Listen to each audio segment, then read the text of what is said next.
Shri Vinod Mathew Wilson, ഇപ്പം താങ്കൾ ഒരു അഭിഭാഷകൻ കൂടിയാണ്, അതുകൊണ്ട് ഞാൻ ചോദിക്കുകയാണ്, ഇപ്പം ഒരു കേസ് ഉണ്ടാകുമ്പോൾ സ്റ്റേറ്റിനു വേണ്ടി പബ്ലിക് പ്രോസിക്യൂട്ടറുമായി വാദിക്കേണ്ടവർ അവർക്ക് മെറിറ്റ് വേണം, അവർക്ക് അത്രയും നിയമപരിജ്ഞാനം വേണം. കാരണം സ്റ്റേറ്റിന് വേണ്ടി വാദിക്കുന്ന അഭിഭാഷകരാണ്.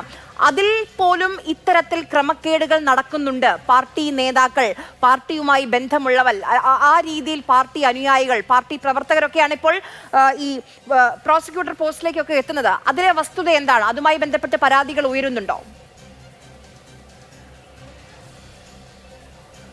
ഉണ്ടല്ലോ, ഉയരുന്നുണ്ടല്ലോ. തീർച്ചയായിട്ടും ഇൻട്രോയിൽ ആര്യ തന്നെ പറഞ്ഞത് എന്താണ്? പെട്ടിപിടുത്ത കമ്മീഷൻ. നോക്കൂ, സ്റ്റേറ്റിൻ്റെ കേസുകൾ വാദിക്കുന്നത് സ്റ്റേറ്റിനോട് താല്പര്യമുള്ള അല്ലെങ്കിൽ ആ സ്റ്റേറ്റ് ഭരിക്കുന്ന പൊളിറ്റിക്കൽ പാർട്ടിയോട് താല്പര്യമുള്ള വക്കീലായിരിക്കണം എന്നുള്ളതിൽ എനിക്ക് തർക്കമൊന്നുമില്ല.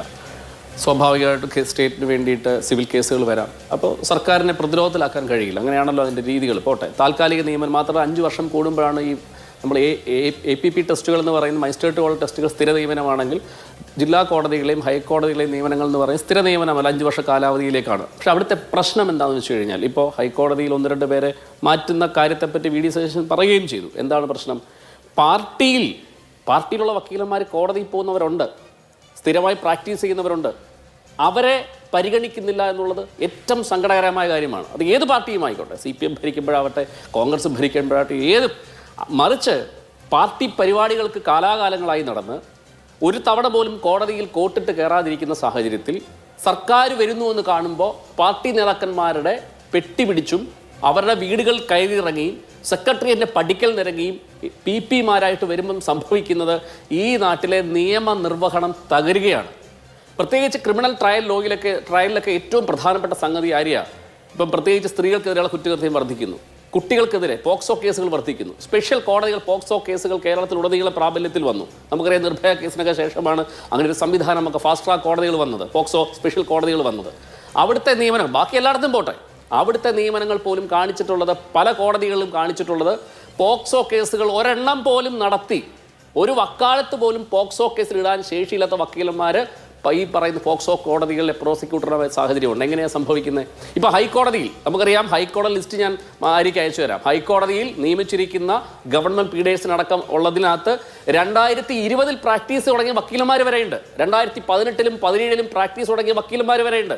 ജാജു ബാബു എന്ന് പറയുന്ന ആളാണ് അവിടുത്തെ, എനിക്ക് തോന്നുന്നു ഇപ്പോഴത്തെ ഗവൺമെൻറ് വക്കീൽ. അദ്ദേഹം കൊടുത്ത, ഞാൻ മനസ്സിലാക്കുന്നത് എങ്ങനെയാണ്, പത്രപ്രവർത്തകർ നിങ്ങൾ അന്വേഷിച്ച് കണ്ടുപിടിക്കണം, അദ്ദേഹം കൊടുത്ത ലിസ്റ്റിൽപ്പെട്ടവരെ പോലും നിയമിച്ചിട്ടില്ല.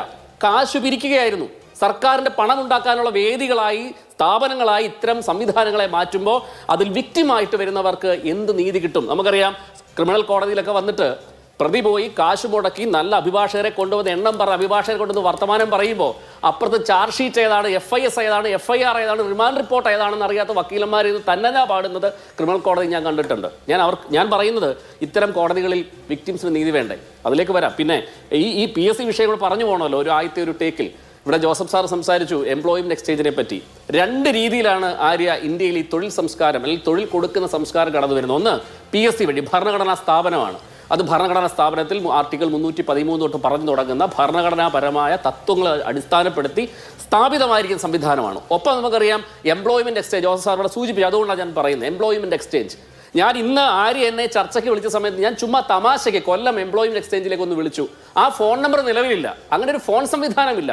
കച്ചേരിമുക്കിലാണ് അവരുടെ ഓഫീസ്. ആ ഓഫീസിൽ ആരുമില്ല. എംപ്ലോയ്മെന്റ് എക്സ്ചേഞ്ച് എന്ന് പറയുന്നത് തൊഴിൽ കൊടുക്കാൻ വേണ്ടിയിട്ടുള്ളതല്ല. നമുക്കറിയാം 39 കാലഘട്ടത്തിൽ ലോകമഹായുദ്ധത്തിന് ശേഷം യുദ്ധവുമായി ബന്ധപ്പെട്ട ആൾക്കാർ ഇന്ത്യയിലേക്ക് വന്നപ്പോൾ അവരുടെ തൊഴിൽ കിട്ടുന്നതിന് വേണ്ടി സ്ഥാപിതമായ സർക്കാർ സംവിധാനമാണ്. അപ്പോൾ 2 രീതിയിലാണ് തൊഴിൽ സംസ്കാരം. ഒന്ന്, സർക്കാർ സംവിധാനത്തിൻ്റെ എംപ്ലോയ്മെന്റ് എക്സ്ചേഞ്ച് വഴിയും, ഒപ്പം ഭരണഘടനാ സ്ഥാപനമായ PSC വഴിയും ഈ നാട്ടിലെ മനുഷ്യർക്ക് ഭരണഘടനയിൽ പറയുന്ന ആർട്ടിക്കിൾ 14-ഉം 16-ഉം. എന്താണ് ആർട്ടിക്കിൾ 14? റൈറ്റ് ടു ഇക്വാളിറ്റി എന്ന് പറയും, ഈക്വൽ ബിഫോർ ലോ എന്ന് പറയുന്ന ആർട്ടിക്കിൾ 14-ഉം, ആർട്ടിക്കിൾ 16 എന്ന് പറയുന്നത് equal opportunity in public employment എന്ന് പറയുന്ന ഈ 2 ആർട്ടിക്കിൾ അടിസ്ഥാനപ്പെടുത്തി സ്ഥാപിതമായിരിക്കുന്നതാണ് PSC.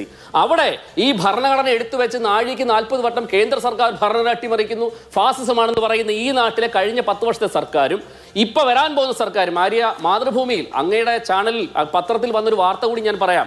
റാങ്ക് പട്ടിക നിലവിലിരിക്കെ ഇന്ന് ഈ ചർച്ച ഉണ്ടെന്ന് ഞാൻ എൻ്റെ സോഷ്യൽ മീഡിയയിൽ പോസ്റ്റ് ചെയ്യപ്പോൾ ഒരു വിദ്യാർത്ഥി എനിക്ക് അയച്ചത്, ഒരു PSC ആസ്പിറന്റ് അയച്ചതെന്നാണ്. റാങ്ക് പട്ടിക നിലവിലിരിക്കെ കരാർ നിയമനത്തിന് വീണ്ടും നീക്കം. ഈ സർക്കാർ വന്നപ്പോൾ എന്താണ്? PSC റാങ്ക് പട്ടിക നിലവിലിരിക്കെ ഗ്രാമപഞ്ചായത്തുകളിൽ ഹെൽത്ത് ഇൻസ്പെക്ടർമാരെ വീണ്ടും നിയമിക്കാൻ നീക്കം. 505 പേരെ കരാടിസ്ഥാനിൽ നിയമിക്കാനാണ് നീക്കം. ഇതിന് അനുമതി തേടിയുള്ള ഫയൽ മന്ത്രി KM ഷാജിയുടെ പരിഗണനയിലെത്തി. 2025 ജൂൺ 26 ഉത്തരവ് പ്രകാരം നിയമിച്ച 505 പേരുടെ കാലാവധി അവസാനിച്ചതോടെയാണ് വീണ്ടും കരാർ നിയമനത്തിന് അനുമതി തേടിയുള്ള ഫയൽ മന്ത്രിയുടെ ഓഫീസിലെത്തിയത്. ഇത് നിയമിക്കില്ലേ? അപ്പൊ കാലാകാലങ്ങളായി ഇടതും വലതും ഒക്കെ മാറി വന്നവർ ചെയ്തുകൊണ്ടിരിക്കുന്നത് ഈ പിൻവാതിൽ നിയമനമാണ്. ഇത് നമുക്കറിയാം. 2006 സുപ്രീം കോടതിയിൽ Umadevi versus state of Karnataka എന്ന് പറയുന്ന ലാൻഡ്മാർക്ക് ജഡ്ജ്മെന്റിൽ ആ കോടതി പറഞ്ഞത് ഏറ്റവും മനോഹരമായ കാര്യം എന്താ അറിയാമോ?